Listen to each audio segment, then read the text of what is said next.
18 ways to tell a luxury product from a fake replica. The easiest way is when the company provides some verification method like the QR codes Ralph Lauren has on its clothing.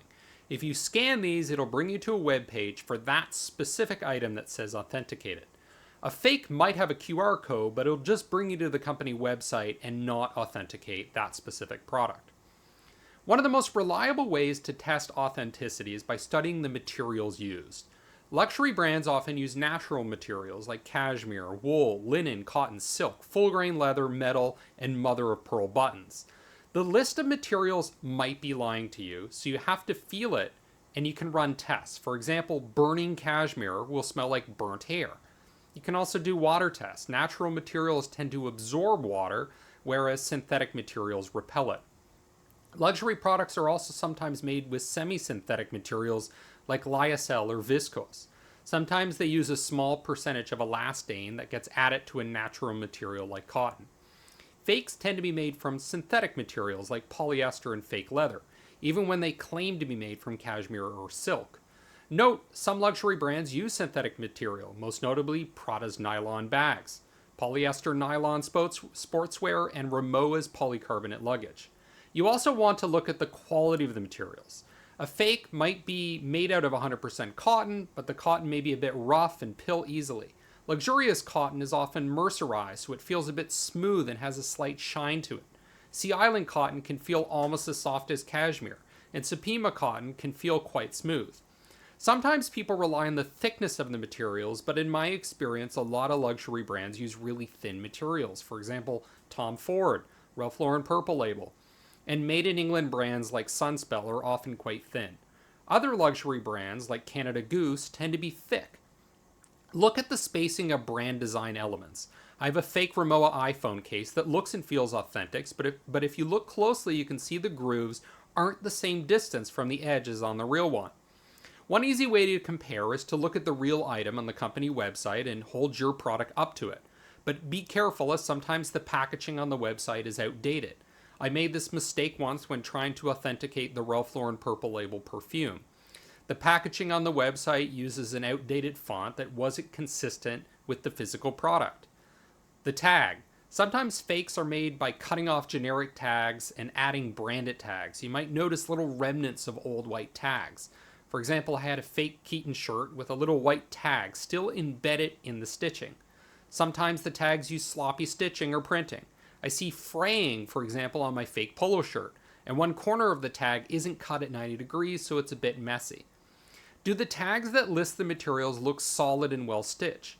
Does the materials tag use custom colors like purple, or is it generic white? This isn't a certain indicator, but just one piece of evidence to build a case, an argument for a fake replica. Do the tags look like they were printed and stitched onto a generic product? Is your product on the higher end of product offerings or lower priced? Fake products tend to mimic less expensive products that have mass appeal. For example, it's easier to copy a cotton Ralph Lauren polo than a wool or leather jacket. It's easier to copy a small Bluetooth speaker from Bang & Olufsen than their full-sized Wi-Fi speaker. Stitching. Luxury brands typically have pretty straight, solid stitching. Cheap products will have haphazard, angular stitching. Look for high-quality elements like metal tags or titanium components. Hugo Boss Tailor line, for example, has a little metal tag at the bottom of their shirts, and the Bang & Olufsen ear cups are made out of scratch-resistant titanium. Authentic pieces are also more likely to have branding on their buttons, especially buttons made out of mother of pearl instead of plastic. I have a fake Rimowa backpack that did an excellent job copying all the key elements, but one part they executed poorly was the magnetic metal that keeps the bag closed. These expensive mechanical components are difficult to copy on a budget. Do a search on Lazada, AliExpress, Shopee, and other sites that tend to sell fakes. Do an image search to see if your fake appears on sites like AliExpress instead of luxury brands' websites. Look at seller reviews. Sizing and fit. Fakes often come from Asia, where sizes are quite small. If you find yourself needing XXL, then you might have a replica. Authentic often comes in European sizes. If the branding fades off easily, you might have a fake. My fake Dior logo scratched off quite easily. Durability. The nylon straps on my fake Rimowa luggage separated easily from their plastic tips and had to be resewn. Price. Your price may be too good to be true. Shipping location. I once ordered a Keaton shirt from someone in Canada, but the shipment came from Hong Kong. Suspicious behavior from the seller might suggest you have a fake. They might make over-the-top claims about authenticity and ask you to take it to the store for verification when that's not even something the company does. Where you bought the item. You're most likely to get an authentic version from the brand's own website, a luxury department store, or a specialty retailer. Surprisingly, some normal department stores can sometimes sell fakes. Even high-end malls can sell fakes.